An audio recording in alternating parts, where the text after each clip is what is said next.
Hare Krishna, dear devotees. Let us chant one round of japa with Srila Prabhupada. Namo Om Vishnupadaya Krishna Presthaya Bhutale Srimate Bhakti Vedanta Swaminiti Namine Namaste Saraswate Deve Gauravani Pracharine Nirvishesha Shunyavadi Paschatya Deshatarine Jai Sri Krishna Chaitanya Prabhu Nityananda Sri Advaita Gadadhar Srivasadi Gaur Bhakta Vrinda Hare Krishna, Krishna Krishna, Hare Hare, Hare Ram, Ram Ram, Hare Krishna, Krishna Krishna, Hare Hare, Hare Ram, Hare Krishna, Krishna Krishna, Hare Hare, Hare Ram, Hare Krishna, Krishna Krishna, Hare Hare, Hare Ram, Ram, Hare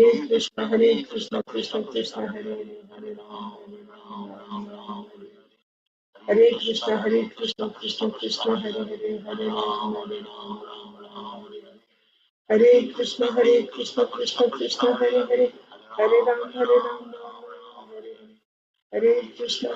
Krishna, Krishna Krishna, Hare Hare, Hare Ram, Ram, Hare Krishna, Krishna Krishna, Hare Hare, Hare Ram, Ram, Hare Krishna, Krishna Hare Hare, Hare Ram, Ram, Hare Krishna, Krishna Krishna, Hare Hare, Hare Ram, Ram, Hare Krishna, Krishna Krishna, Hare Hare, Hare Ram, Ram, Hare Krishna, Krishna Krishna, Hare Hare, Hare Ram, Ram, Hare Krishna, Krishna Hare Hare, Hare Ram, Ram, Hare Krishna, Krishna Hare Hare, Hare Ram, Ram, Hare Krishna, Krishna Hare Hare, Hare Ram, Ram, Hare Krishna,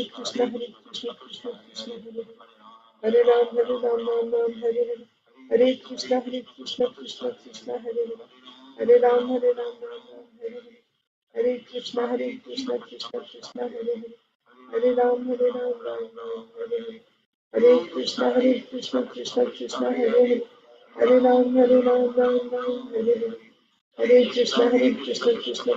Hare, Hare Ram, Ram, Hare Krishna, Krishna Hare Hare, Hare Ram, Ram, Hare Krishna, Krishna Hare Hare, Hare Ram, Ram, Hare Krishna, Krishna Hare Hare, Hare Ram, Ram, Hare Krishna, Krishna Hare Hare, Hare Ram, Ram, Hare Krishna, Krishna Hare Hare, Hare Ram, Ram, Hare Krishna, Krishna Hare Hare, Hare Ram, Ram, Hare Krishna, Krishna Hare Hare, Hare Ram, Ram, Hare Krishna, Krishna Hare Hare, Hare Ram, Hare Krishna, Krishna Hare Hare, Hare Ram, Hare Krishna, Krishna Hare Hare, Hare Ram, Hare Krishna, Krishna Hare Hare,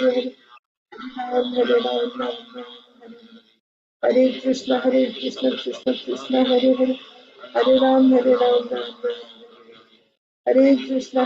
Krishna, Krishna Hare Hare, Hare Ram, Hare Krishna, Krishna Hare Hare, Hare Ram, Hare Krishna, Krishna Hare Hare, Hare Ram, Hare Krishna, Krishna Hare Hare, Hare Ram, Hare Krishna, Krishna Hare Hare, Hare Ram, Hare Krishna, Krishna Hare Hare, Hare Ram, Hare Krishna, Krishna Hare Hare, Hare Ram, Hare Krishna, Krishna Hare Hare, Hare Ram, Hare Krishna, Krishna Hare Hare, Hare Ram, Ram,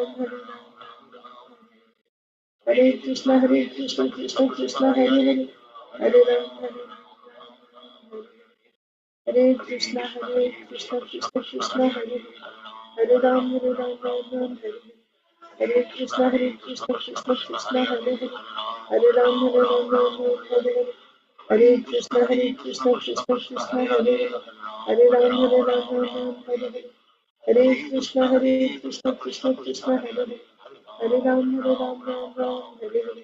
Hare Hare Krishna, Krishna Hare Hare, Hare Ram, Hare Hare Krishna, Krishna Hare Hare, Hare Ram, Ram, Hare Krishna, Krishna Hare Hare, Hare Ram, Ram, Hare Krishna, Krishna Hare Hare, Hare Ram, Ram, Hare Krishna, Krishna Hare Hare, Hare Ram, Ram, Hare Krishna, Krishna Hare Hare, Hare Ram, Ram, Hare Krishna, Krishna Krishna, Hare Hare, Hare Ram, Ram Ram, Hare Hare. Hare Krishna, Krishna Krishna, Hare Hare, Hare Ram, Ram Ram. Hare Krishna, Krishna Krishna, Hare Hare, Hare Ram, Ram. Hare Krishna, Krishna Krishna, Hare Hare, Hare Ram, Ram Ram, Hare Hare. Hare Krishna, Krishna Krishna, Hare Hare, Hare Ram, Ram Ram, Hare Hare. Hare Krishna, Krishna Krishna, Hare Hare, Hare Ram, Ram, Hare Hare. Hare Krishna, Krishna Krishna, Hare Hare, Hare Ram, Ram Ram, Hare Hare. Hare Krishna, Krishna Krishna, Hare Hare, Hare Ram, Ram Ram, Hare Hare. Hare Krishna, Krishna Krishna, Hare Hare, Hare Ram, Ram Ram, Hare Hare. Hare Krishna, Krishna Krishna, Hare Hare, Hare Ram, Ram Ram, Hare Hare. Hare Krishna, Krishna Krishna, Hare Hare, Hare Ram, Ram Ram, Hare Hare. Hare Krishna, Krishna Krishna, Hare Hare, Hare Ram, Ram Ram, Hare Hare. Hare Krishna, Krishna Krishna, Hare Hare, Hare Ram, Ram Ram, Hare Hare. Hare Krishna, Krishna Krishna, Hare Hare, Hare Ram, Ram Ram, Hare Krishna, Krishna Krishna, Hare Hare, Hare Ram, Ram Ram, Hare Krishna, Krishna Krishna, Hare Hare, Hare Ram, Ram Ram, Hare Hare. Hare Krishna, Krishna Krishna, Hare Hare, Hare Ram, Ram Ram, Hare Hare.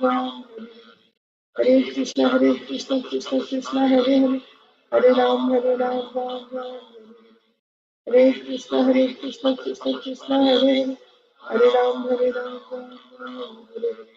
Hare Hare Krishna, Krishna Krishna, Hare Hare, Hare Ram, Ram, Hare Krishna,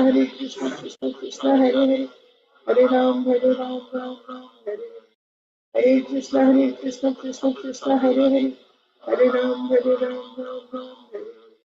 Hare Krishna, Krishna Krishna, Hare Hare, Hare Ram, Ram, Hare Krishna, Krishna Krishna, Hare Hare, Hare Ram, Ram, Hare Krishna, Krishna Krishna, Hare Hare, Hare Ram, Ram, Hare Krishna, Krishna Krishna, Hare Hare, Hare Ram, Ram, Hare Krishna, Krishna Hare Hare, Hare Ram,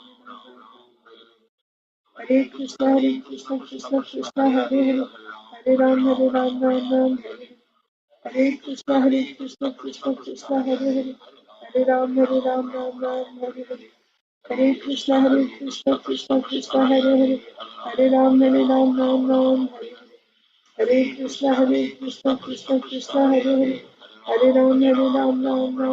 Hare. Hare Krishna, Krishna Hare Hare, Hare Ram, Ram, Hare Hare.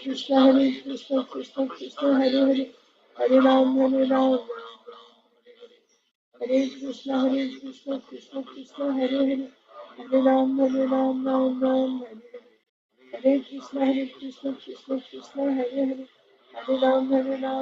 Ram. Hare Krishna, Krishna Hare Hare, Hare Ram, Ram, Hare Hare. Hare Krishna, Krishna Hare Hare,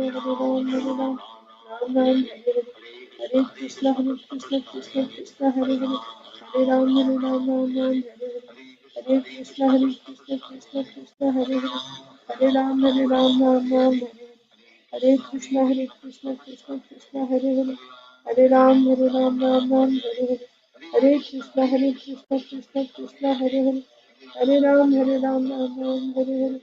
Hare Krishna, Krishna Hare Hare, Hare Ram, Ram, Hare Hare. Hare Krishna, Krishna Hare Hare, Hare Ram, Ram, Hare Hare.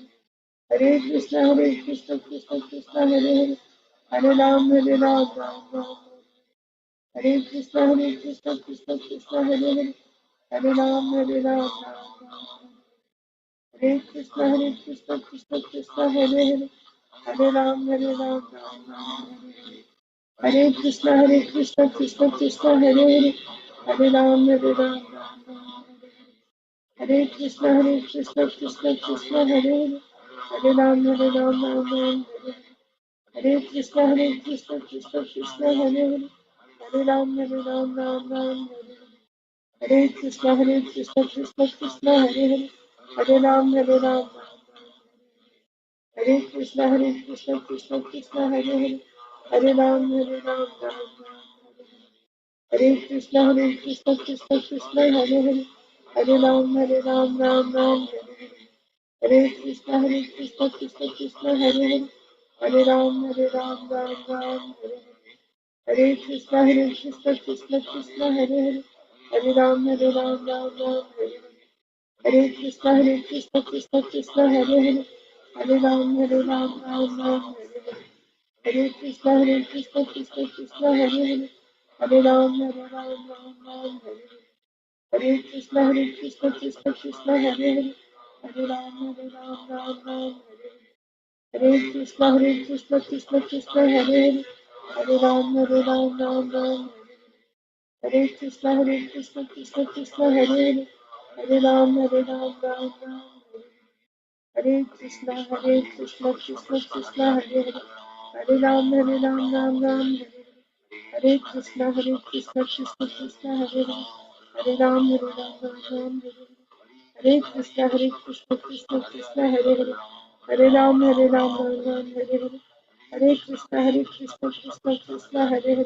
Hare Ram, Ram Ram, Hare Krishna, Krishna Hare Hare, Hare Ram, Ram Hare Hare Krishna, Krishna Hare Hare, Hare Ram, Ram Ram, Hare Krishna, Krishna Hare Hare, Hare Ram, Ram Ram, Hare Krishna, Krishna Hare Hare, Hare Ram, Ram Ram, Hare Krishna, Krishna Hare Hare, Hare Ram, Ram Ram, Hare Krishna, Krishna Hare Hare, Hare Ram, Ram Ram, Hare Jai Shri Krishna Chaitanya Prabhu Nityananda Shri Advaita Gadadhar Srivasadi Gaur Bhakta Vrinda.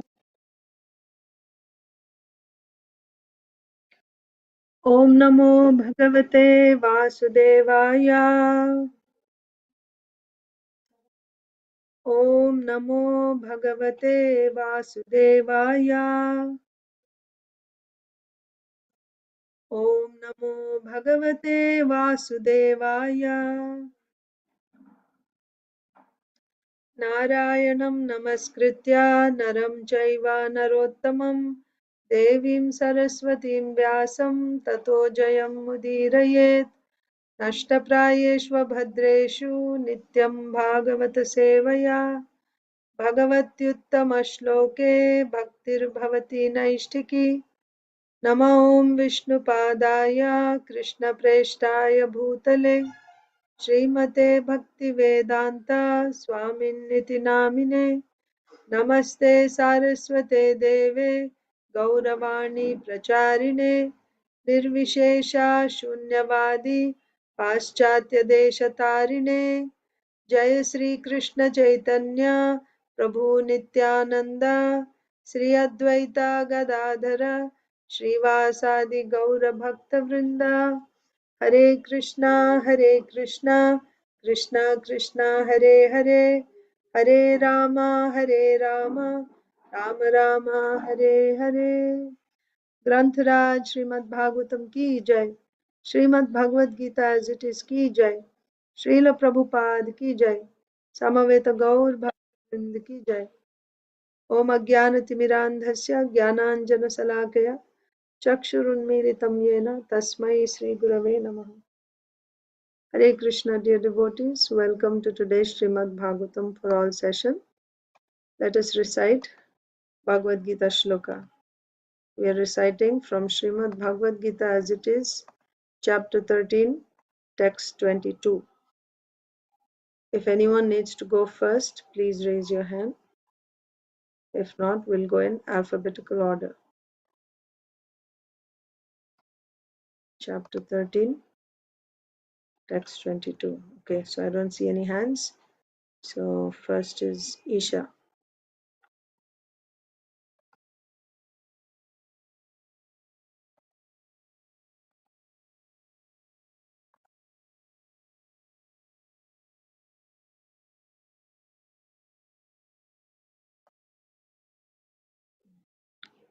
Okay. पुरुषः प्रकृतिस्थो हि भुङ्क्ते प्रकृतिजान्गुणां कारणं गुणसङ्गस्य सदसद्योनिजन्मसु. The living entity in material nature thus follows the ways of life, enjoying the three modes of nature. This is due to his association with that material nature. Thus, he meets with good and evil among various species. Krishna Shish. पुरुषः प्रकृतिस्थो हि भुङ्क्ते प्रकृतिजान्गुणां कारणं गुणसङ्गोऽस्य सदसद्योनिजन्मसु. The living entity in material nature thus follows the ways of life, enjoying the three modes of nature. This is due to his association with that material nature. Thus, he meets with good and evil among various species. Madhava. पुरुषः प्रकृतिस्थो हि भुङ्क्ते प्रकृतिजानुगुणान् कारणं गुणसङ्गस्य सदसद्योनिजन्मसु. The living entity in material nature just follows the ways of life, enjoying the three modes of nature. This is due to his association with that material nature. Thus he meets with good and evil among various species. Rasapriya. पुरुषः प्रकृतिस्थो हि भुङ्क्ते प्रकृतिजान्गुणान् कारणं गुणसङ्गस्य सदसद्योनिजन्मसु. The living entity in material nature thus follows the ways of life, enjoying the three modes of material nature. This is due to his association with that material nature.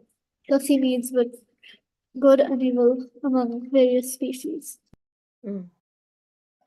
Next is Saujanya Mataji and Pragnya. Hi Krishna Maharaj. My mom may not be able to read now, but she can read a little later. Okay. Yeah. Hare Krishna. Purusha prakritisto te bhunkte prakriti janganan karanam guna sangosya sadhasatyoni janmasu. The living entity in material nature thus follows the ways of life, enjoying the three modes of nature. This is due to his association with that material nature. Thus he meets with good and evil among various species. Hare Krishna. Hare Krishna.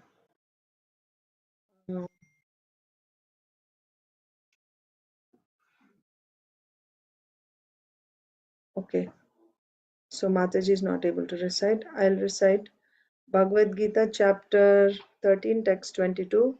Purushaha prakritisto hi bhunkte prakritijan gunan karanam guna sangosya sadasadyoni janmasu.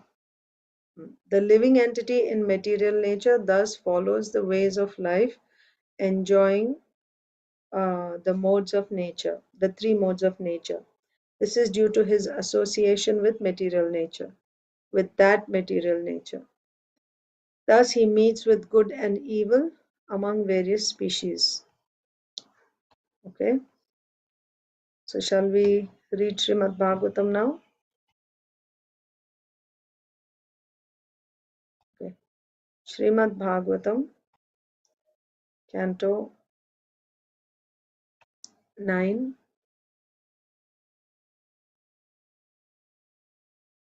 Chapter 22. The descendants of Ajamida, King Ajamida. So we came up to, so we read that, so we are reading about the descendants coming down from Ajamida. So finally we came to, unless I give the connection, I don't feel comfortable. So it seems like every day I'm giving the same connection, but it's good to, it will get registered nicely. So don't mind if I repeat the same thing. So who is Ajamida? Ajamida, Dvimida, and Purumida. These three are the sons of Hasti, who built the city Hastinapur. So now we're reading about the descendants of Ajamida. We read already about the descendants coming from two sons of Ajamida. First is Brihadishu and second is Nila. So from Nila we saw how Jarasandh and Chediraj, right? Or the kings who ruled the Chedi kingdom came. Then now we are reading about the third one, Riksha, the son of Ajameda named Riksha, and his grandson is Kuru, and Kuru had 4 sons, and in that Sudhanu, the descendants of Sudhanu, we said in the descendants of Sudhanu, we saw um,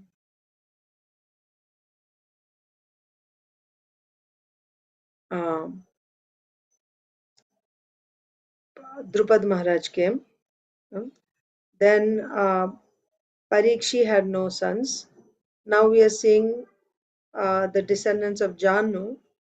So in that we saw Pratipa had 3 sons, Devapi, Shantanu, and Bahlika.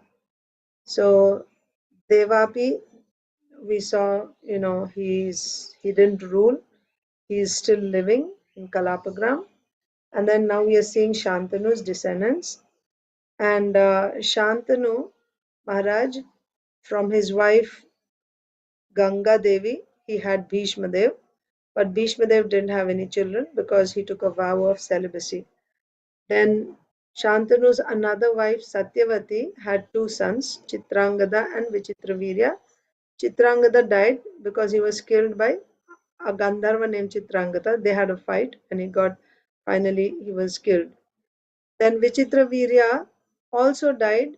He had 2 wives, Ambika and Ambalika, but without giving any children, he also died. So now there are no descendants. Therefore, Satyavati asked her son Vyasadev, who was born to her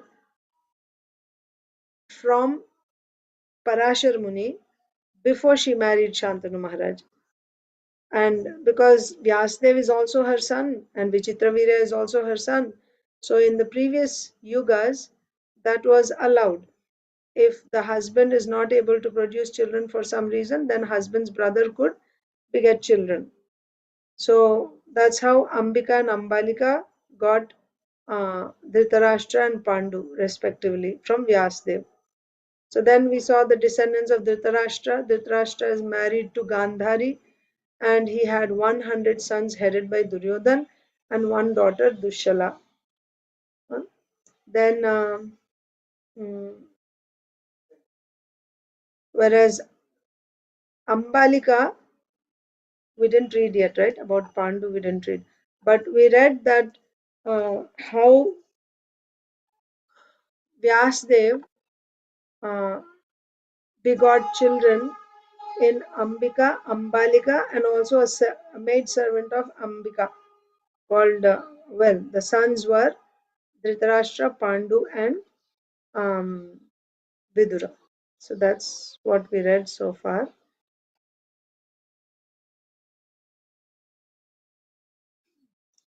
So 26, let me just check where we ended yesterday.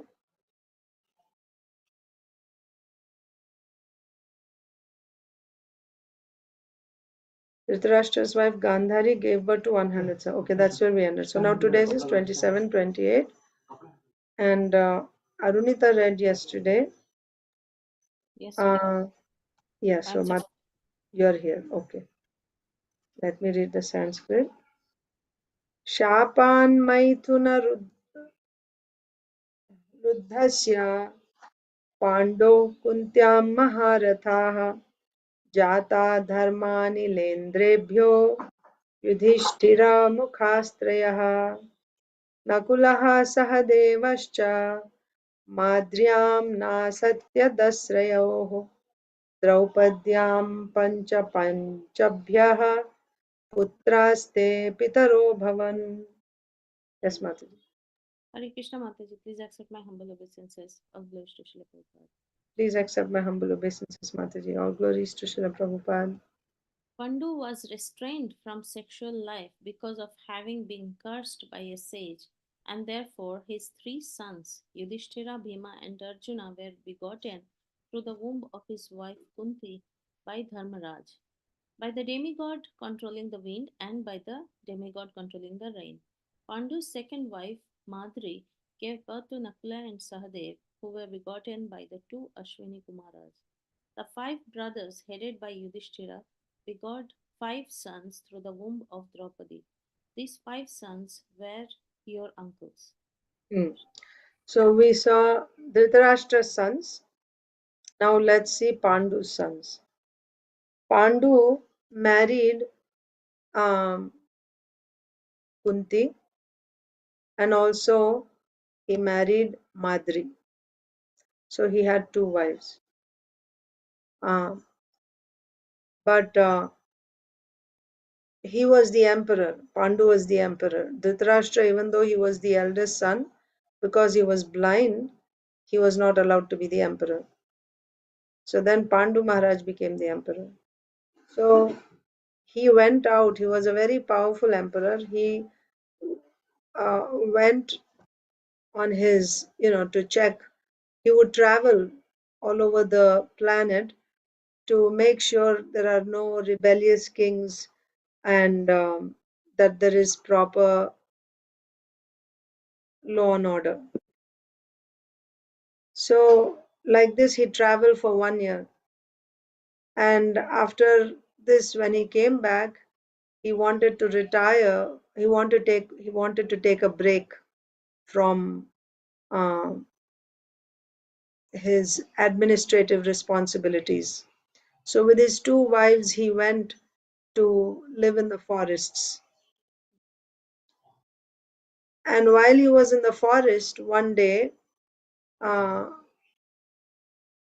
accidentally, he shot his arrow at a deer couple who were in the process of, uh, conceiving a baby. And when Pandu Maharaj went close, he found out he didn't intend to do that, but when he saw what he had done, uh, and actually after the arrow was shot, he could hear the cries of human beings. So then he saw it was actually the sage, the rishi Kindama, and his wife. Because they were living in the forest, they didn't have the facility, uh, and as human beings, it's not appropriate to do this act in open, whereas for animals, it's okay. So they took the forms of deer in order to uh, procreate. Not knowing this, Pandu Maharaj had shot his arrow. So Kindam Rishi cursed Pandu Maharaj that because you have, because you have shot your arrow, I'm going to die because of you, while I was engaged in procreation. Whenever you will try to unite with your wife, either of your wives, you will also die. If you ever try to unite with your wives, you will die. That was the curse. So then that means Pandu Maharaj could not have any children now. So then he wanted to just renounce everything, send his wives back to the kingdom, and he wanted to just now dedicate the rest of his life to spiritual life, living in the forest. But the wives wanted to follow in his footsteps, just stay with him and live live a simple life, like a sadhu would live in the forest. So they said, we will not. So he told them about the curse. So they were fine with it. They said, yes, we will not, interfere with your lifestyle. Rather, we will assist you. What will we do going back to the forest, to the kingdom and living in the palace without you? So then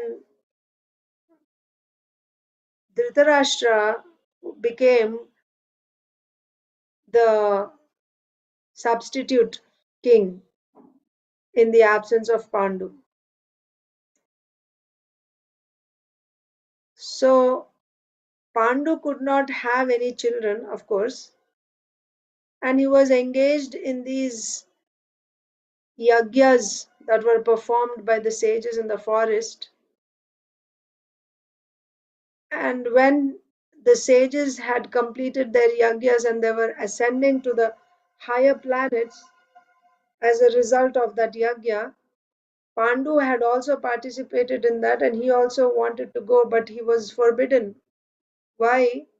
Because every human being has different types of debts that he has to fulfill in order to be released.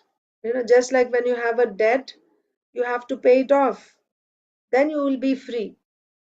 Similarly, for Pandu Maharaj, so for any householder, the debt is one debt is the debt that he owes to that dynasty, to that lineage, family lineage. You get your surname from that family.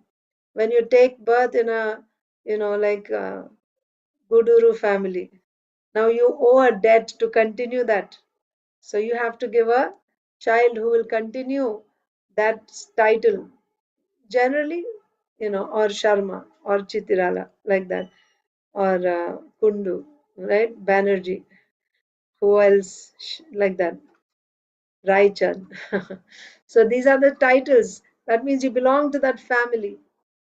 Now you have to give a child to that family. Of course, yeah.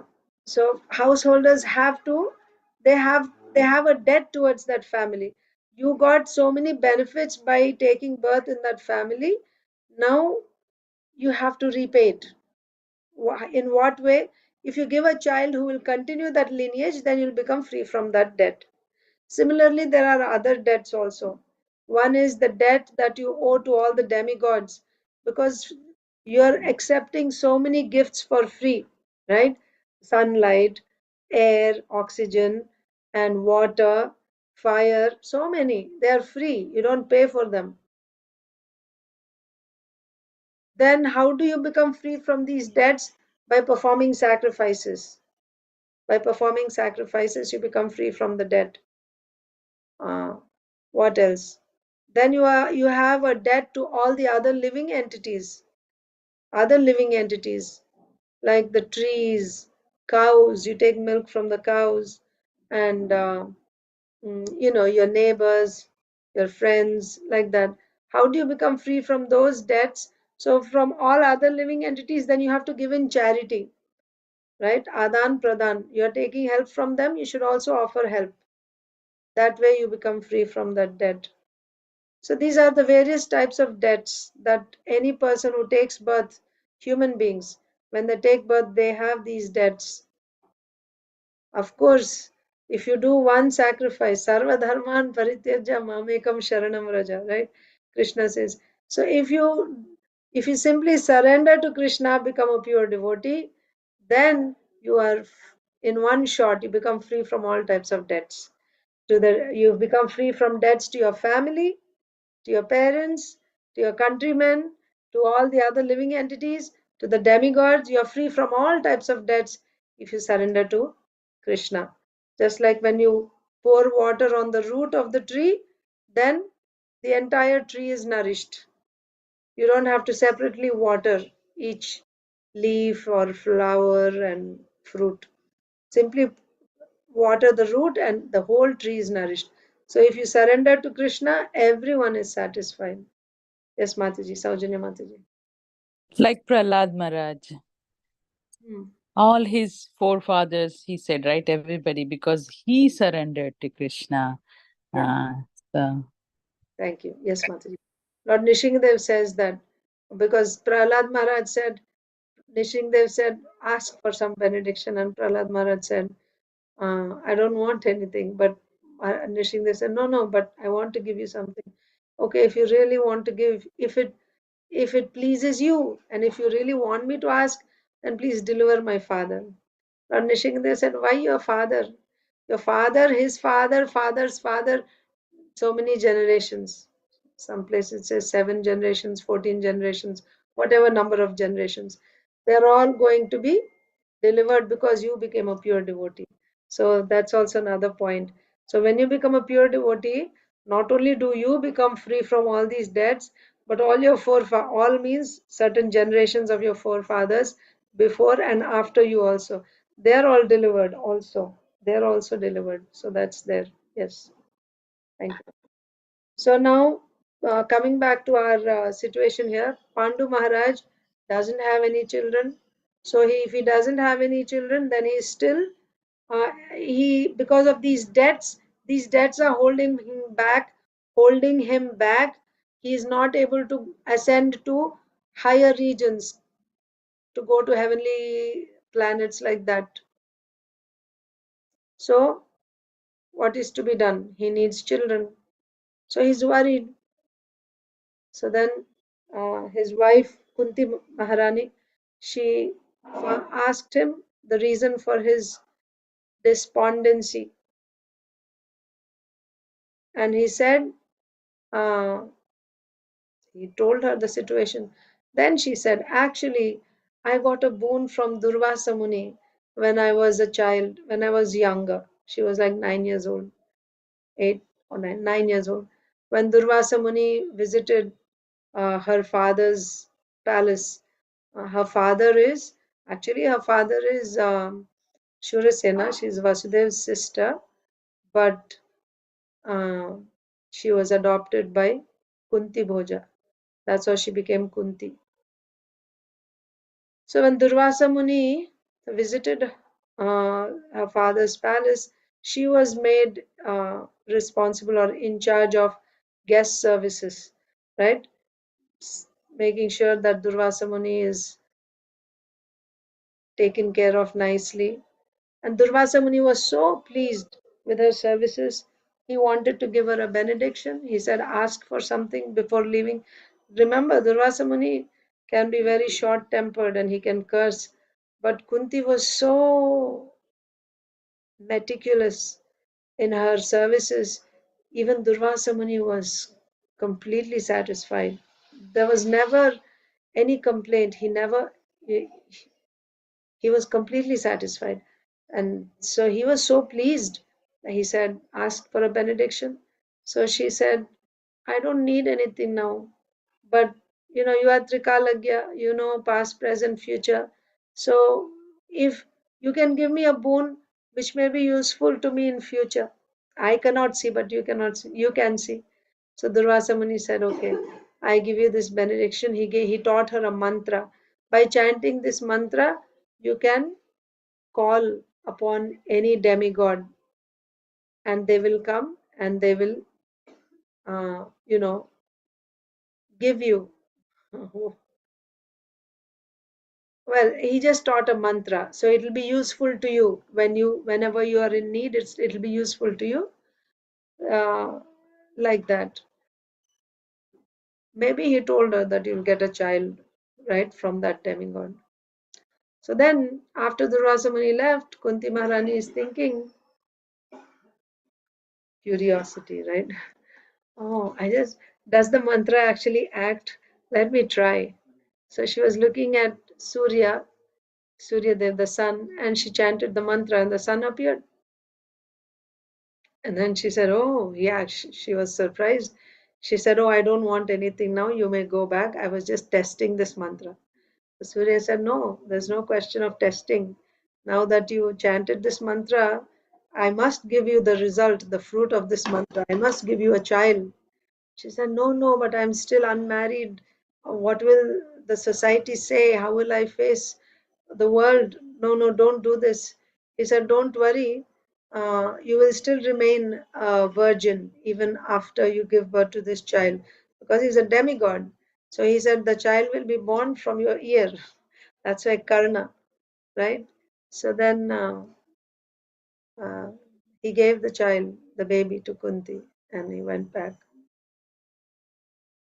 So she could call on any demigod she wanted. So of course, eventually, she had to give, like part with that baby out of fear of uh, ridicule from society. So she just put the baby in a basket and let the basket flow on the river, praying to the Lord that that child may be protected. And again, when she was of marriageable age, she was married to Pandu Maharaj. So now at this time, when Pandu Maharaj was not able to produce any children, and that was an obstacle in his progress, she told him. Until then, she didn't tell anyone. But at this time, she said that I have actually this benediction from Durvasa Muni, and I can actually call any demigod and they will give a son. Pandu Maharaj was so happy. He said, "Oh, uh, that's so wonderful." So then she said, "Okay, who do you want me to call?" And then first he said Yamaraj, Dharmaraj. And then he came, and then Yudhishthir Maharaj was born. Then Pandu Maharaj said, "Oh, call another demigod, call Vayudev this time." Bhimsen was born. And then before Arjun, the third child, they actually now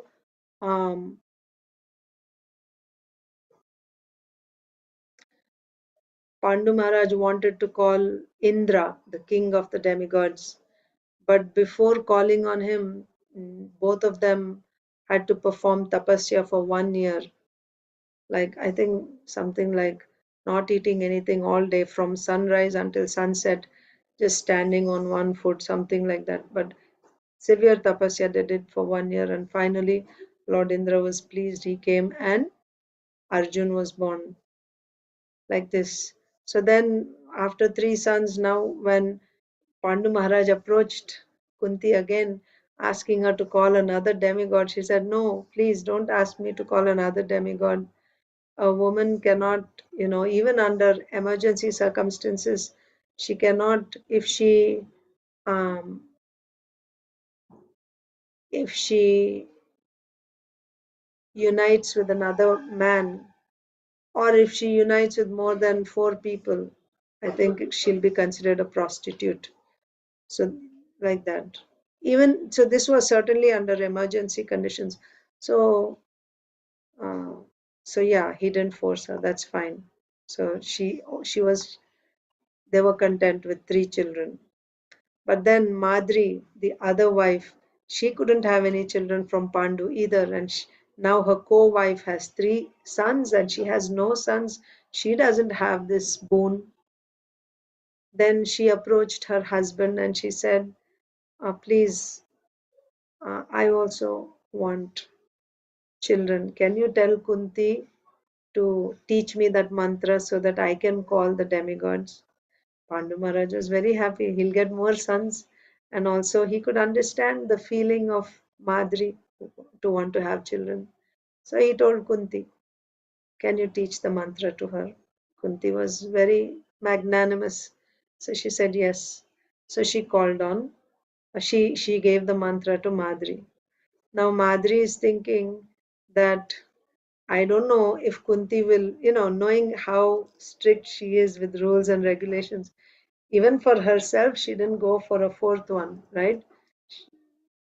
So then Madri was thinking, what if Kunti does not allow me to uh, call on another demigod after this? So when the mantra was, she had to meditate on the demigod and Kunti would chant the mantra. That's what it is. It's not that she would teach the mantra to Madri. Kunti would chant the mantra and Madri would be meditating on that particular demigod. So then she meditated on Ashwini Kumaras, twins, so that she could get 2 sons. And then, yeah, they came. and she got 2 sons, Nakula and Sahadev. So now again, Pandu Maharaj told Kunti, can Madri call another one now, another demigod? And Kunti said, no, because I chanted the mantra once and she called the Ashwini Kumaras and she got 2 sons at a time. And if I chant the mantra again, she may call another twins this time and she'll get 4 sons. And that way she will exceed me. I have only 3 sons, something like that. So she said, no, I cannot allow that. So that's how she just had Nakul Sahadev. And yeah, everyone was content. She's happy, Madri is happy, Kunti is happy, Pandu is also happy. So this is how Pandu Maharaj had 5 sons. Yudhishthir, Bhima, Arjun, Nakul and Sahadev. So we saw the descendants from Dhritarashtra. Now we are seeing the descendants from Pandu Maharaj. And in the same verse, we also saw the descendants from Pandavas. These 5 are called Pandavas. 5 sons of Pandu are called Pandavas. So now their descendants, right? So all 5 Pandavas married Draupadi. All of you know these stories, I mean, the history from Mahabharata. Several times you must have heard, and we also have read it and discussed it several times. So, the 5 Pandavas married Draupadi. So each of the Pandavas had a son from Draupadi. So there were 5 sons born from Draupadi. Apart from that, they were also married to they had other wives. Uh, and from the other wives also they had sons. Like that. Let's see.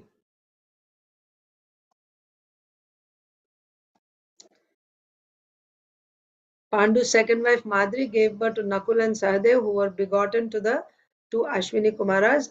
The 5 brothers, headed by Yudhishthir, begot 5 sons through the womb of Draupadi.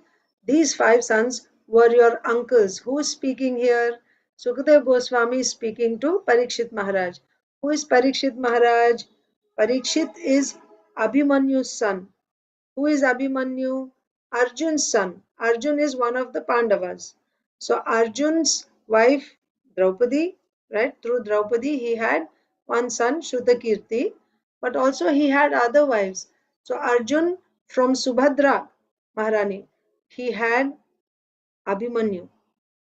And then also from Ulupi he had Iravan. From Chitrangada he had Babhruvahana, like that. Bhimsen also. From Draupadi he had, his name is Shatanik, I think, right? Bhima's son. And then from Hidimbi, he had Ghatotkach, like that.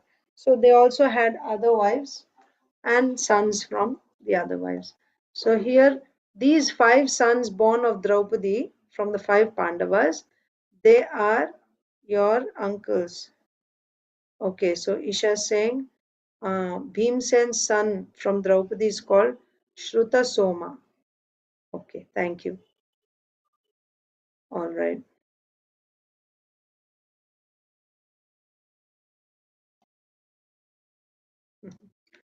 Okay, next. After Aditi Lata Mataji, is Inbainya here? No. So Isha. Yudhishtirat Prativindhyaha. So the names are given here, the 5 sons. Yudhishtirat Prativindhyaha Shrutaseno Vrikodarat Arjuna Chutakirtishtu Shatanikastu Nakulihi. So Shatanik is Nakula's son. Okay. Shrutasena. Yes, Isha.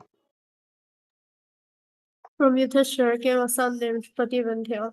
From Bhima, a son named Shrutasena.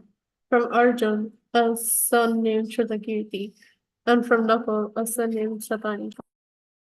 Shatanika is Nakula's son. Arjun's son is Shrutakirti. Bhima's son is Shrutasena. And Yudhishthir's son is Prativindhya. So who's remaining? Sahadev. Sahadeva suto rajan Shruta karma tatha pare Yudhishthiratu pauravyam देवकोथा घटोत्कचः भीमसेनाधिडिम्बायां काल्यां सर्वगतस्ततः सह देवात् सुहोत्रं तु विजयासूत Parvati. कृष्णाशीष. O king, the son of Sahadev was Shrutakarma. Furthermore, Yudhishthira and his brothers begot other sons and other wives. Yudhishthira begot a son named Devaka through the womb of Kauravi, and Bhimsen begot a son named Ghatotkach through his wife Hidimba, and a son named Sarvagata through his wife Kali. Similarly, Sahadev had a son named Suhotra through his wife named Vijaya, who was the daughter of the king of the mountains. Yes. So Sahadev's son is Shrutakarma. So these 5 names you can remember. Yudhishthir's son is Prativindya. Bhima's son is Shrutasena. Arjun's son Shrutakirti. Nakula's son Shatanika. And Sahadeva's son is Shrutakarma. These 5 names you can remember. Apart from these 5, the Pandavas had other sons. Who were they? Yudhishthir and his brothers begot other sons in other wives. So Yudhishthir begot a son named Devaka through the womb of Pauravi. So Yudhishthir Maharaj's wife, another wife's name is Pauravi, and the son is Devaka. Bhimsen through Hidimba begot Ghatotkach. And also through another wife called Kali, Bhimsen begot Sarvagata. Okay. Through Hidimba, Ghatotkach, and through Kali, Sarvagata. And Sahadev had a son named Suhotra through his wife named Vijaya. Sahadev had a wife called Vijaya, and the son is Suhotra. And this Vijaya was the daughter of the king of the mountains. King of the mountains is who? Himalayas, right? Okay, 32. करेणुमत्यां नकुलो नरमित्रं तथार्जुनः इरावन्तम् उलुप्यां वै सुतायां बभ्रुवाहनं मणिपुरापते सोऽपि तत्पुत्रः पुत्रिकासुतः. Madhav. Nakula begot a son named Naramitra to his wife named Karanumati. करेणुमति. Karanumati. Similarly, Arjun begot a son named Iravan to his wife known as Urupi, the daughter of the Nagas, and a son named Babru Vahana by the womb of the princess of Manipur. Babru Vahana became the adopted son of the king of Manipur. Nakula. Nakula had a son Naramitra from his wife Karenumati. Okay, Naramitra. Now Arjun, so you know Arjun's son Abhimanyu is from Subhadra. It will come later. But Arjun had a son named Iravan from Ulupi. Ulupi is the daughter of the king of Nagas, or she's the daughter of the Nagas. Ulupi. Ulupi's son is Iravan. And Arjun had another son called Babru Vahana from the princess of Manipur. So there's a story behind this. Babru Vahana was the son of the princess of Manipur, but Babru Vahana became the adopted son of the king of Manipur. So the king of Manipur had a daughter called Chitrangada. And Arjun was attracted to Chitrangada. Once he happened to see her and he was attracted to her. He wanted to marry her. But the king said, on one condition you can marry her. When a son is born, you should give that son to me because I don't have any, I only have one daughter. I don't have any sons. So my daughter's son should be given to me. as my son. I'll adopt him. So my grandson will become my adopted son, so that he will become the king after me. So that is Babruvahan. That's how he remained in Manipur, even though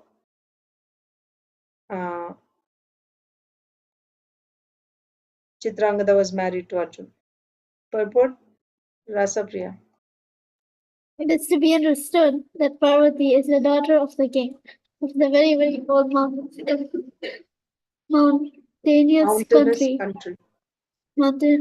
country known as the Manipur state. 5,000 years ago, therefore, when the Pandavas ruled, Manipur existed as did its kings. Therefore, this kingdom is a very old aristocratic Vaishnava kingdom. If this kingdom is organized as a Vaishnava state, this revitalization will be vitalization, say it clearly, vitalization will be a great success because for 5,000 years this state has maintained its identity. If the Vaishnava spirit is revived, it will be a wonderful place, renowned through the entire world. Manipur Vaishnavas are very famous in Vaishnava society. In Vrindavan and Navadvip. There are many temples constructed by the king of Manipur. Some of our devotees belong to the Manipur state. The Krishna consciousness movement, therefore, can be well spread in the state of Manipur by the cooperative efforts of the Krishna conscious devotees. Yeah. So, talking about Manipur, it is to be understood that Parvati is the daughter of the king of the very, very old mountainous country known as the Manipur state. So, the daughter of the king of Manipur is Parvati. Okay, so Chitrangada. So, this state, Manipur, is a mountainous state. So, Parvati is actually the daughter of the Himalayas, Parvata, right? The king of all Parvatas. So, the daughter of the king of Parvatas is Parvati. So, Srila Prabhupada is writing here, it is to be understood that Parvati is the daughter of the king of the mountainous state known as Manipur. 5,000 years ago, therefore, when the Pandavas ruled, Manipur existed as did its king. So even 5,000 years ago, Manipur state was there and Manipur's king was also there.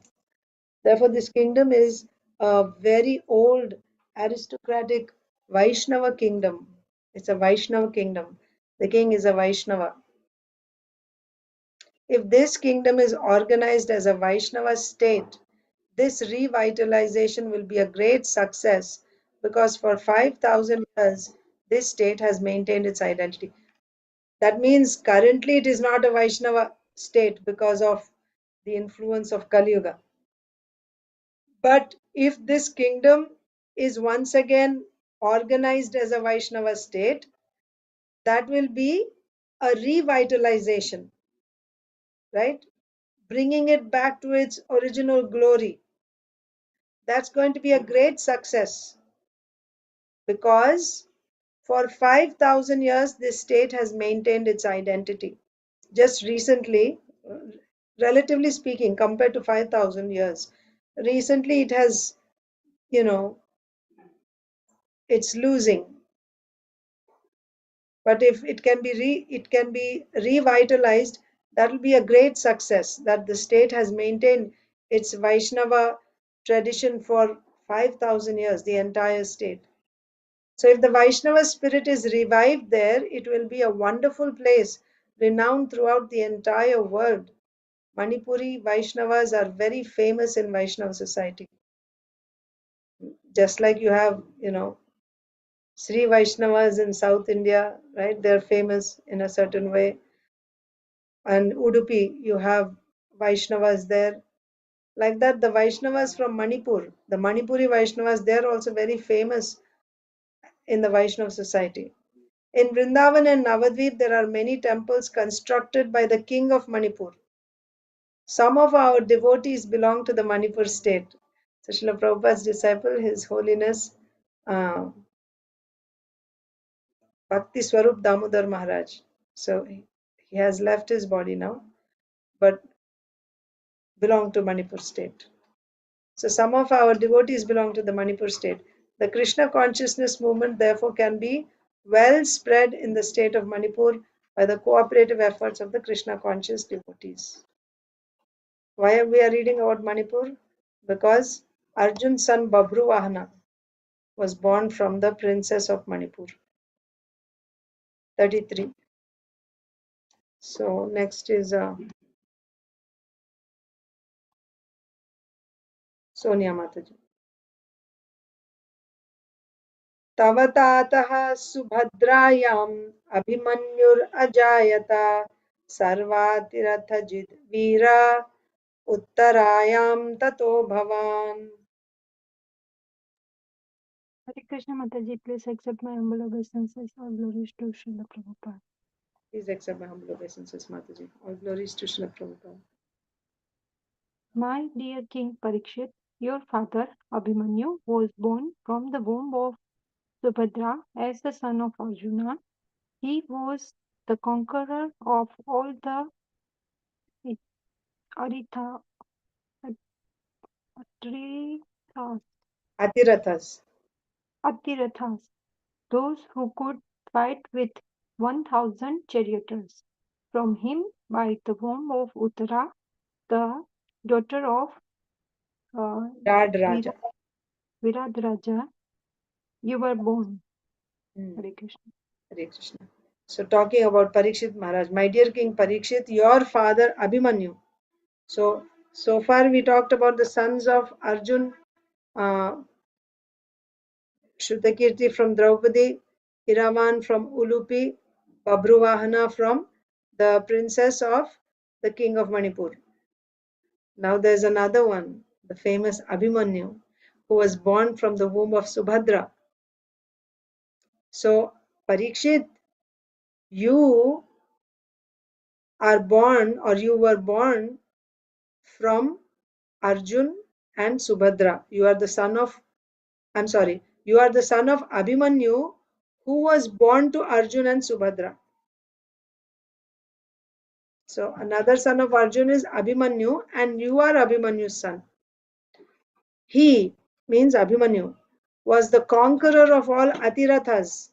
Atiratha means one who could fight with 1,000 warriors, chariot warriors. So when you talk of one Akshauhini consists of a certain number of infantry soldiers who are walking, and a certain number of soldiers fighting on horsebacks, and a certain number of soldiers fighting in chariots. So chariots means it'll have at least 2 horses, can be more, can be 4 horses or more also, and a chariot driver, right? So like this, a certain number of chariot fighters on chariots, and also a certain number of fighters sitting on elephant backs. That's one Akshauhini. So Atiratha is a warrior who could simultaneously at a time, not one-on-one. One-on-one, you're fighting with like one chariot fighter fighting with another chariot fighter. That's one-on-one. But Atiratha is he who could fight with 1,000 chariot fighters at a time single-handedly. That's Atiratha. And Abhimanyu was the conqueror of all Atirathas in the battlefield of Kurukshetra. And he was only 16 years old at the time. From him, Abhimanyu, by the womb of Uttara. Who's Uttara? Uttara is the daughter of Virat, king of Virat. You were born. So, Abhimanyu is the son of Arjuna and Subhadra. Abhimanyu's son from Uttara is Parikshit. Still, we are coming down in that lineage, continuing. 34. I think next is Usha Mataji and Medha.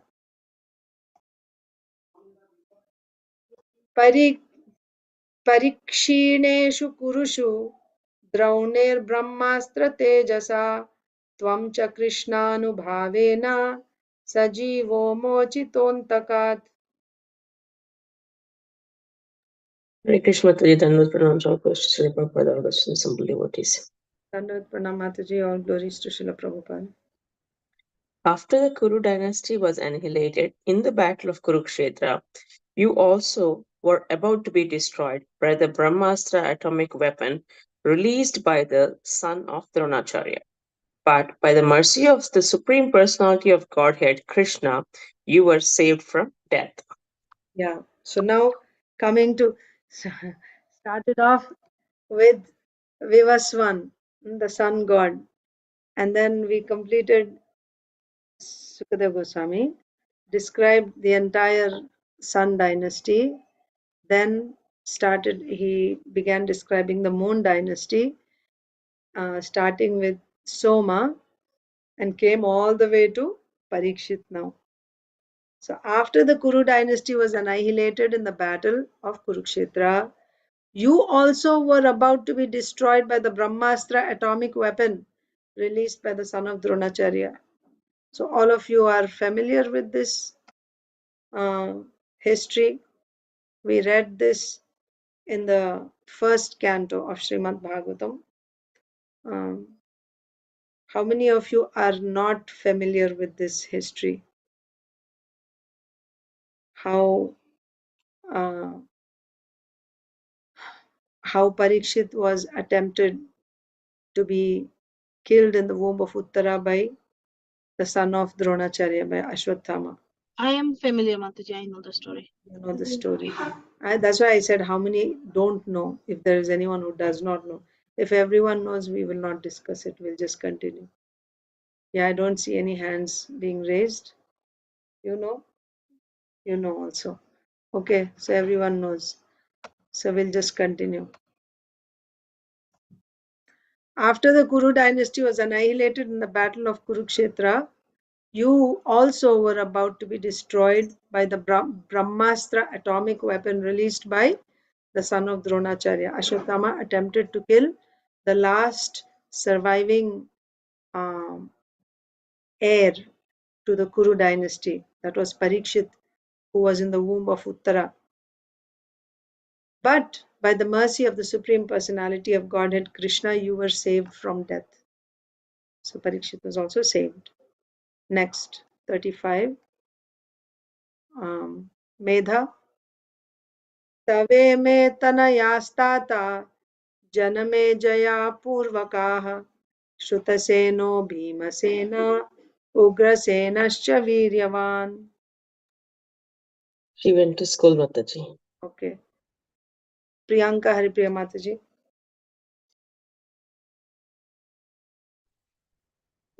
Hare Krishna Mataji.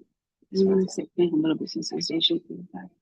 Please accept my humble obeisances. All glories to Srila Prabhupada. My dear king, your four sons, Janmejaya, Shrutasena, Bhimasen, and Ugrasen, are very powerful. Janmejaya is the eldest. So we came to Parikshit. Now what about after Parikshit? Parikshit had four sons. Janmejaya, Shrutasena. This is different Shrutasena, not Bhimsen's son Shrutasena. This is different. Janmejaya, Shrutasena, and Bhimasena and Ugrasena. They're all the sons of Parikshit. Last three names you're familiar. Janmejaya also. Janmejaya, Shrutasena, Bhimasena, and Ugrasena are the sons of Parikshit.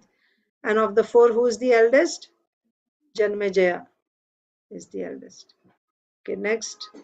Saujanya Mataji and Pragya. Janamejayastvam viditva takshakan nidanam gatam sarpan vai sarpayagagnau sahoshyati rushanvitaha.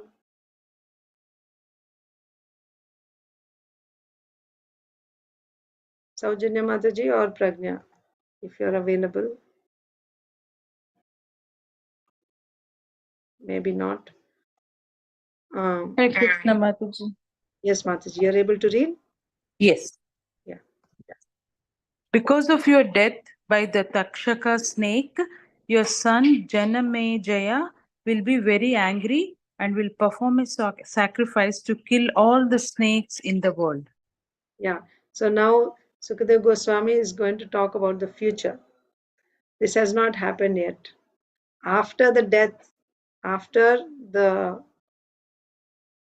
death or disappearance of Parikshit Maharaj, then what will happen? So now Sukadeva Goswami is telling the future. Because of your death by the Takshaka snake, your son, your eldest son, Janamejaya, will be very angry with all the snakes, because this Takshaka is a snake. So he'll be very angry with the snakes, and he will perform a sacrifice to kill all the snakes in the world. So these details we will read again in the Srimad Bhagavatam. They will come, so there's no need to discuss them now. कालशेयं पुरोधाय तुरं तुरगमेधशाट् समन्तात् पृथिवीं सर्वां जित्वा यक्ष्यति चाध्वरैः. Pragya is there, Mataji, or she left already? Maybe She left. Yeah. Arunita is there, or she also left? She's here, Mataji, just leaving. Hare Krishna, Mataji. Can you read? Hare Krishna. After conquering throughout the world and After accepting after conquering throughout the world and after accepting Tura, Bigger. Tura, the son of Kalasha, as his priest, Janamejaya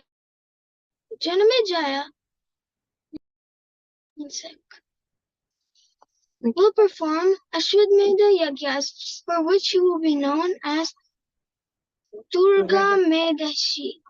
Medashat. Okay. Medashat. Hare Krishna. So then, after conquering throughout the world and after accepting Tura, the son of Kalasha, as his priest,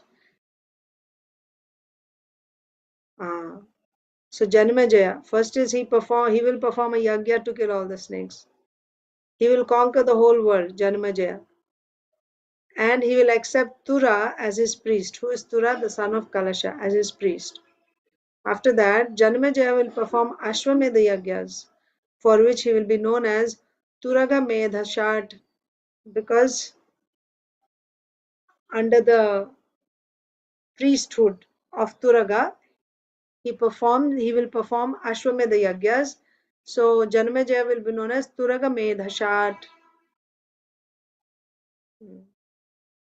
So Aditi Lata Mataji, you are able to read. So if you read today's, then tomorrow we'll start with the next set. I can't read, Mataji, I'm driving.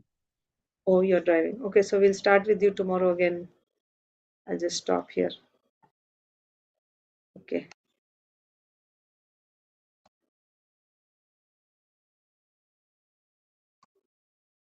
Okay, so let's read Bhagavad Gita. Srimad Bhagavad. Did everyone read? Sometimes some devotees join late. Did everyone read? Did anyone not read? Everyone has read, okay.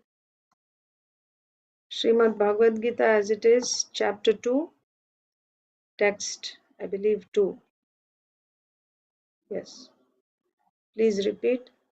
Sri Bhagavanu Vacha Kutastva Kashmalamidam Vishame Samupasthitam Anaryajustam Asvargyam Akirtikaram Arjuna. The Supreme Personality of Godhead said, my dear Arjuna, how have these impurities come upon you? They are not at all befitting a man who knows the value of life.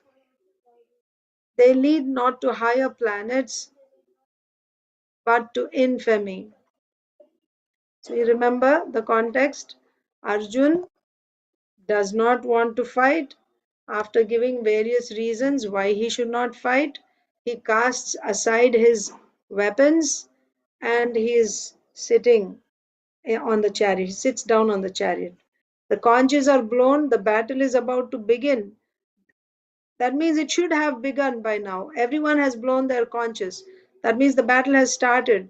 But Arjun didn't shoot his arrows, no one else shot their arrows yet. It's just when everyone is supposed to begin fighting, Arjun is completely, overwhelmed with this grief and illusion, and he sits down on the chariot, feeling compassion for the soldiers who are going to be killed.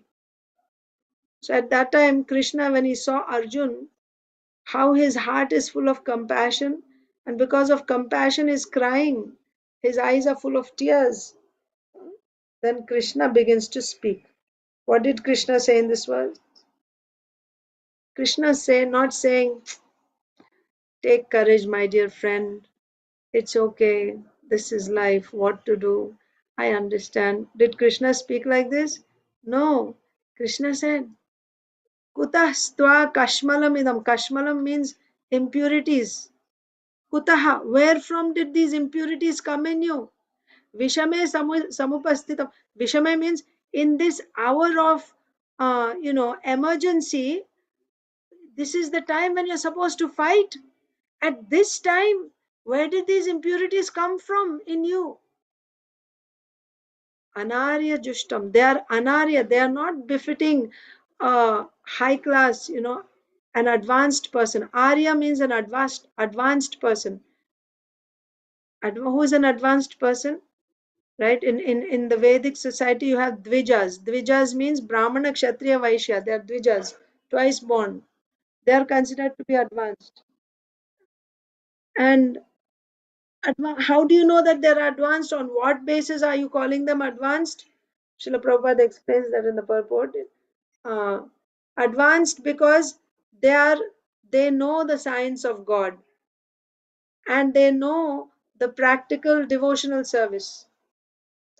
That's how they are advanced. So someone who's advanced, who knows the science of the Supreme Personality of Godhead, for him to understand that he's not this body but he's a spirit soul, that is primary education. And now, completely coming on the bodily platform, he does not want to fight. So this type of mentality, consciousness, bodily consciousness, you can expect from a low class person. A Shudra or less than a Shudra, you won't be surprised if you saw this type of consciousness. But someone who's advanced, how can he have this type of consciousness? That's why Krishna is surprised. Where from did you get these impurities? It is not befitting Aryas. You are an Aryan. This type of consciousness, this type of mentality is Anarya Jushtam, Akirtikaram. And this will not bring you fame. Rather, it will bring you infamy.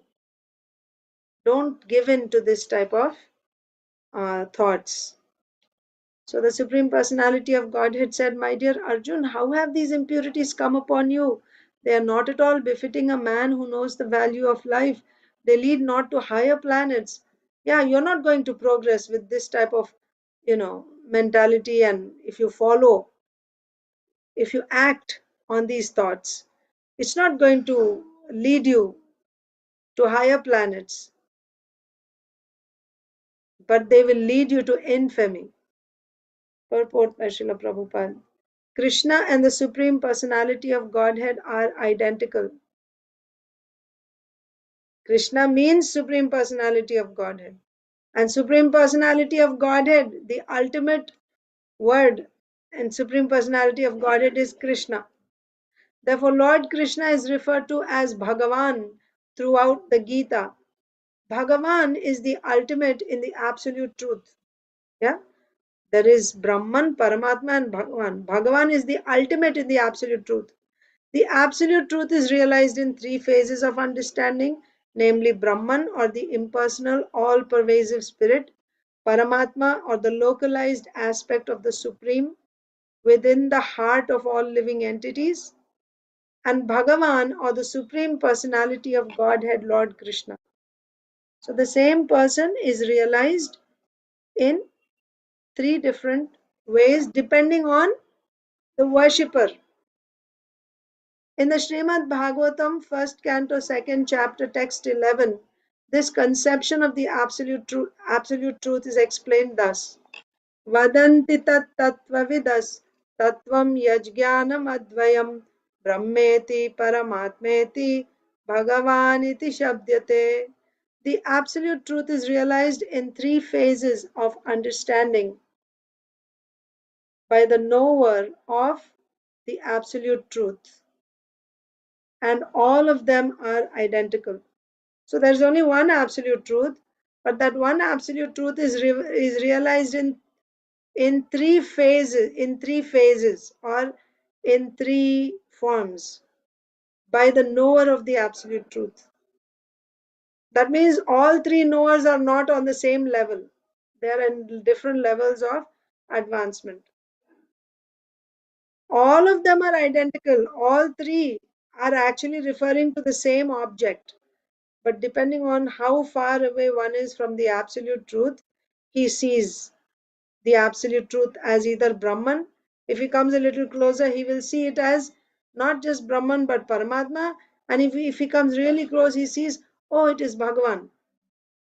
Such phases of the absolute truth are expressed as Brahman, Paramatma, and Bhagavan. These three divine aspects can be explained by the example of the sun, which also has three different aspects, namely the sunshine, the sun's surface, and the sun planet itself. One who studies the sunshine only is the preliminary student. For example, if someone says, if you want to know what is sun, you say sun means light. Your understanding of sun means light. Is it wrong? It's not wrong. But is it complete truth? No, the sun means more than light. There's more attributes to the sun than just light. So one who studies the sunshine only is the preliminary student.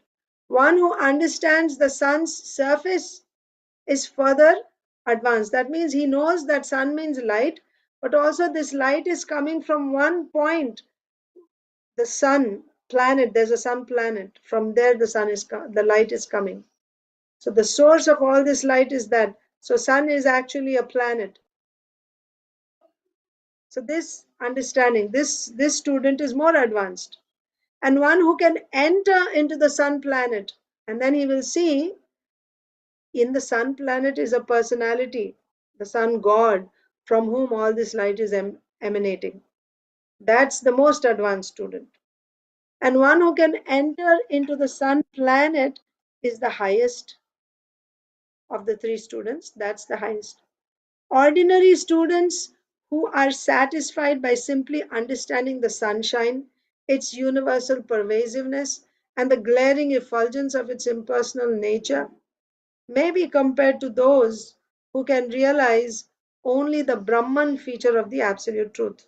So now, somebody who thinks sun means just light, which is all pervading, that student is compared to the Brahman, to one who realizes the absolute truth as Brahman only, who realizes only the Brahman feature of the absolute truth.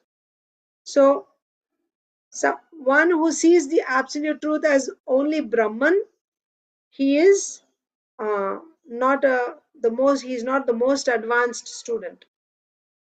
The student who has advanced still further can know the sun disk, which is compared to knowledge of the Paramatma feature of the Absolute Truth. Yes. And the student who can enter into the heart of the sun planet is compared to those who realize the personal features of the Supreme Absolute Truth. So somebody who enters the sun planet will see there's a personality. And as soon as you say personality, then he has so many attributes, right?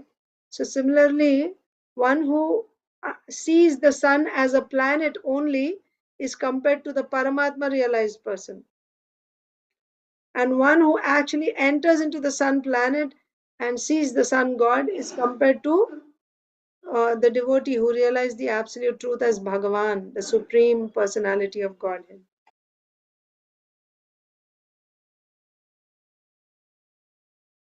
Yes, one who realizes the personal features of the supreme absolute truth.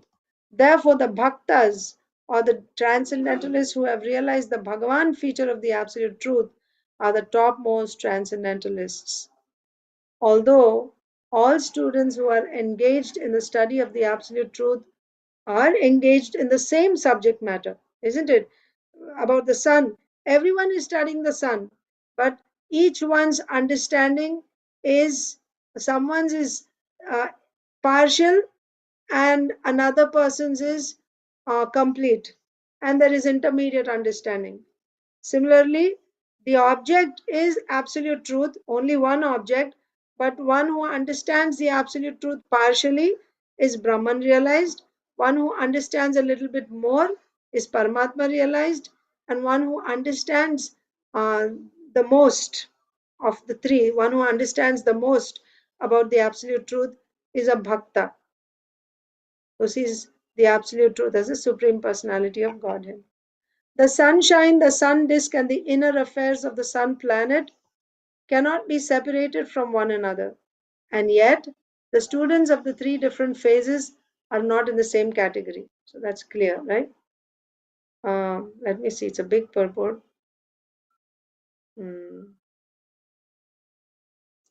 So maybe we can continue this purport tomorrow. Okay, it's a big purport.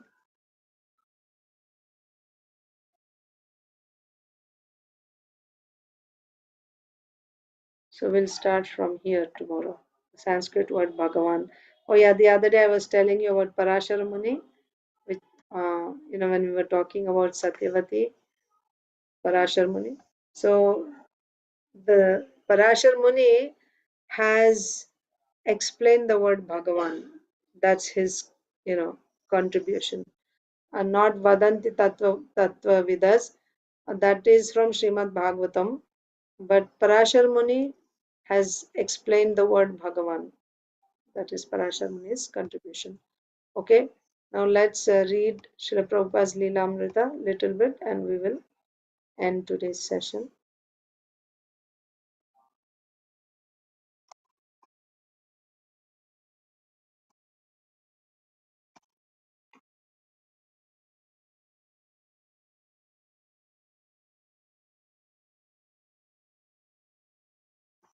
We didn't read yesterday. Okay. Srila Prabhupada Leelamrita.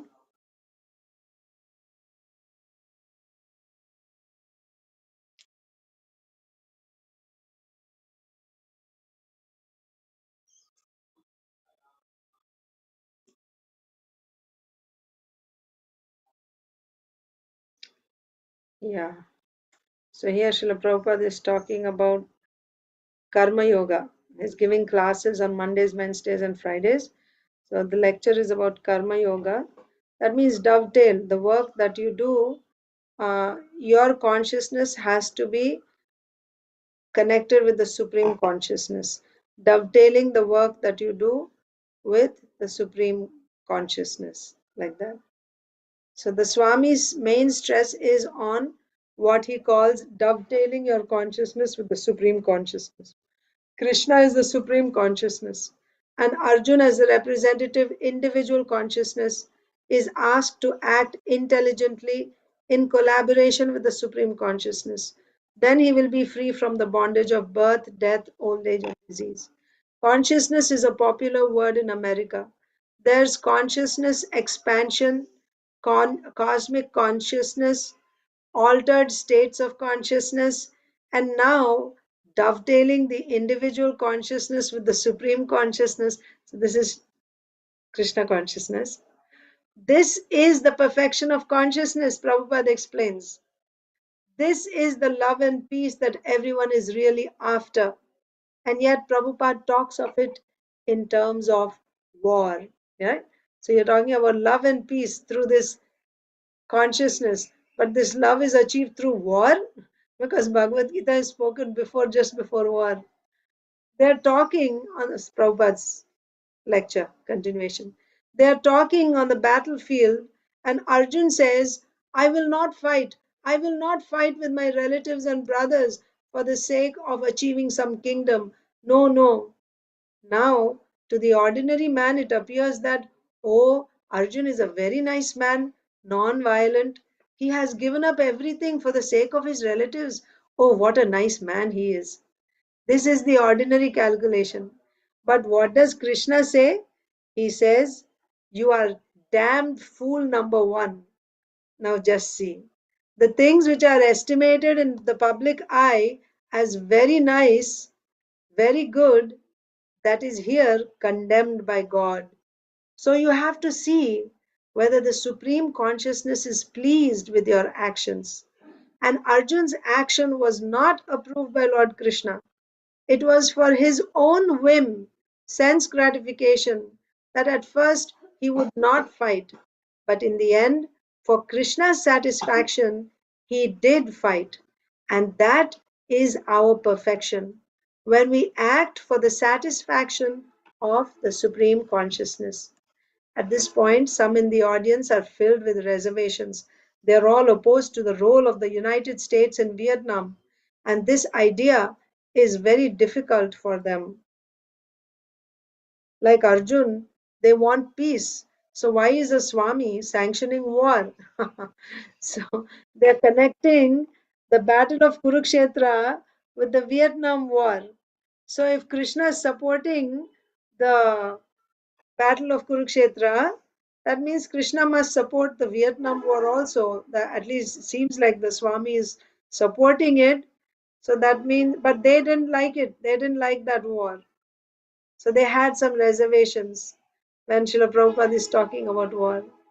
He explains, yes, Arjun's idea not to fight is good, but then Krishna, the Supreme Consciousness, instructs him to fight anyway. Therefore, Arjun's fighting is above mundane ethics. It is absolute. If we follow Arjun, give up good and bad, and act for Krishna, not for our sense gratification, then that is perfect because Krishna is the Supreme Consciousness. So, what is the point here? The point is you adjust your own thinking according to what Krishna wants, regardless of what your mind is telling you, that this is right or this is wrong. But if you can get a confirmation about what pleases Krishna, then regardless of what you feel, you just do it anyway because this is what Krishna wants me to do. If we are able to do that, Srila Prabhupada is saying that is perfection. Of course, now they need to, before thinking that, so Krishna supports all war, is that a fact? No. So that has to be clarified. But at this point, they're all thinking, while listening to Srila Prabhupada's lecture, they're thinking, so this Vietnam War is good then, right? So they were like, they had some questions. So we will continue reading tomorrow. Thank you all very much, dear devotees. All of you have a wonderful day in Krishna consciousness. Hare Krishna. Hare Krishna Mataji. Thank you. Thank you, Mataji. Hare Krishna. Hare Krishna.